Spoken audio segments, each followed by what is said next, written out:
নমস্কার বন্ধুরা, অজানার পথের নতুন পর্বে আপনাদের সকলকে স্বাগত জানাই।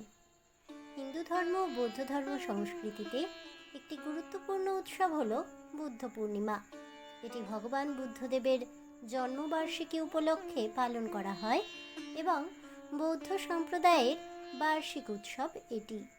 হিন্দু বর্ষপঞ্জি অনুসারে প্রতি বছর বৈশাখ মাসের পূর্ণিমার দিন উদযাপিত হয় বুদ্ধ পূর্ণিমা। এই বছর বুদ্ধ পূর্ণিমা আগামী 1 মে 2026 তারিখে গোটা দেশে উদযাপিত হতে চলেছে। ভগবান বুদ্ধদেবই বৌদ্ধ ধর্ম প্রতিষ্ঠা করেছিলেন। তাকে ভগবান শ্রীবিষ্ণুর অবতার বলেও মনে করা হয়। আসুন জেনে নেওয়া যাক এই উৎসব আসলে কি এবং কেনই বা পালন করা হয় সে সম্পর্কে। ভগবান বুদ্ধ বা গৌতম বুদ্ধ নেপালের লুম্বিনীতে জন্মগ্রহণ করেছিলেন। তার পিতার নাম ছিল রাজা শুদ্ধোধন এবং মাতা ছিলেন মায়াদেবী। জন্মের পর তার নাম ছিল সিদ্ধার্থ গৌতম। তার জন্মের পরে একজন সাধু তাকে দেখে ভবিষ্যৎবাণী করেন যে এই শিশু পরবর্তীকালে একজন রাজ চক্রবর্তী অথবা একজন সিদ্ধ সাধক হবেন। রাজকুমার নিজেকে পার্থিব বাসনা এবং বস্তুবাদী বন্ধন থেকে দূরে রাখবেন।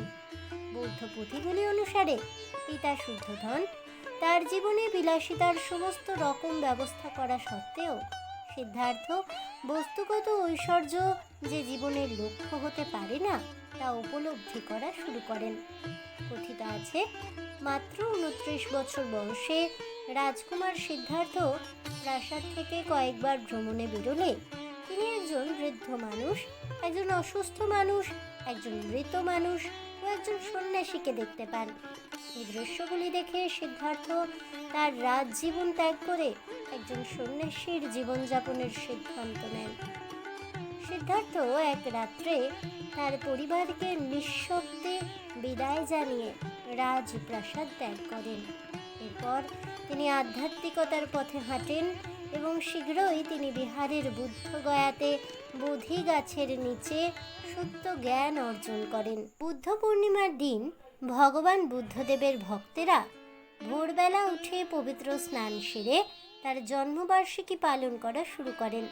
এদিন ঘর বাড়ি পরিষ্কার করা হয় এবং চারিদিকে গঙ্গা নদীর পবিত্র জল ছেটানো হয়। ফুল ও পবিত্র পাতা দিয়ে বাড়ি সাজানো হয়। বাড়ির প্রবেশপথে হলুদ রলি গঙ্গা জল দিয়ে স্বস্তিক চিহ্ন আঁকা হয়, যা হিন্দু ধর্মাবলম্বীদের কাছে পবিত্র চিহ্ন হিসেবে বিবেচিত।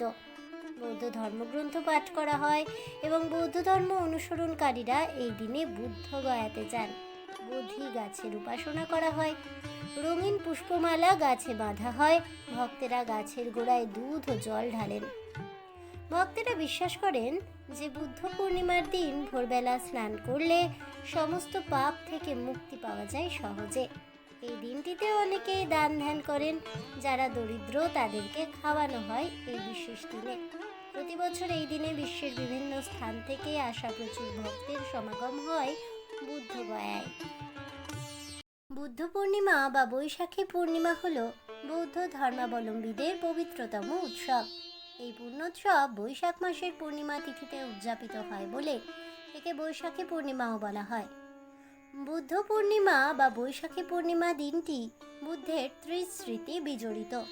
এই পবিত্র তিথিতে বুদ্ধদেব জন্মগ্রহণ করেছিলেন, বুদ্ধত্ব করেছিলেন এবং মহাপরিনির্বাণ লাভ করেছিলেন। এই দিনে বৌদ্ধ ধর্মাবলম্বীগণ স্নান করেন, শুদ্ধ বস্ত্র পরিধান করে মন্দিরে বুদ্ধের বন্দনায় রত থাকেন। ভক্তগণ প্রতিটি মন্দিরে বহু প্রদীপ প্রজ্বলিত করেন। ফুলের মালা দিয়ে মন্দির গৃহ সুশোভিত করে বুদ্ধের আরাধনায় নিমগ্ন হন। এছাড়া বৌদ্ধগণ এই দিনে বুদ্ধ পূজার পাশাপাশি পঞ্চশীল, অষ্টশীল, সূত্রপাঠ, সূত্র শ্রবণ, সমবেত প্রার্থনা করে থাকেন। বিশেষ দিনটিতে বিশ্বাস করা হয় যে শ্রীকৃষ্ণের শৈশবের ঘনিষ্ঠ বন্ধু সুদামা যখন তার সাথে দেখা করতে দ্বারকা পৌঁছেছিলেন তখন শ্রীকৃষ্ণ তাকে বৈশাখী পূর্ণিমা ব্রতের বিধান সম্পর্কে বলেছিলেন। এই ব্রতের প্রভাবের সাহায্যেই সুদামার জীবনের সমস্ত দারিদ্রতা ঘুচে গিয়েছিল। বৈশাখ মাসের পূর্ণিমায় ধর্মরাজকে পূজা করার ঐতিহ্য আছে। এদিন ব্রত পালন করলে অকাল মৃত্যুর ভয় থাকে না। এদিন দান ধ্যান করলে বিশেষ লাভ পাওয়া যায়। এমনটা বিশ্বাস করা হয় যে ব্রহ্মদেব এই দিনে কালো সাদা তিল নির্মাণ করেছিলেন। তাই এগুলি এই বিশেষ দিনে অবশ্যই ব্যবহার করা উচিত। পুরাণে বৈশাখী পূর্ণিমা তিথিকে অত্যন্ত পবিত্র ও ফলদায়ক বলে মনে করা হয়েছে। এই দিনে মন্দিরগুলিতে পূজা শেষে বৈশাখ মাসের মাহাত্ম্য কথার উপাসনা করা হয়। ভগবান বুদ্ধদেবকে অত্যন্ত শ্রদ্ধেয় হিসেবে বিবেচনা করা হয়েছে। তিনি এমন এক ঐশ্বরিক আত্মা ছিলেন যিনি ঈশ্বরের এক রূপ বলেই বিবেচিত হন। বৈশাখী পূর্ণিমা দিনটি ভগবান বুদ্ধদেবের সঙ্গে ওতপ্রোতভাবে জড়িত। এই পবিত্র তিথিতে ভগবান বুদ্ধদেব জন্মগ্রহণ করেছিলেন। শুধু তাই নয়, বহু বছর বনে বিচরণ ও কঠোর তপস্যার শেষে বৈশাখী পূর্ণিমার দিনেই ভগবান বুদ্ধ বোধি বৃক্ষের নিচে সত্য জ্ঞান লাভ করেন। অর্থাৎ তিনি বোধি বা সিদ্ধি লাভ করেছিলেন এবং মহাপরিনির্বাণ লাভ করেছিলেন। বুদ্ধকে ভগবান শ্রীবিষ্ণুর অবতার হিসেবে বিবেচনা করা হয়।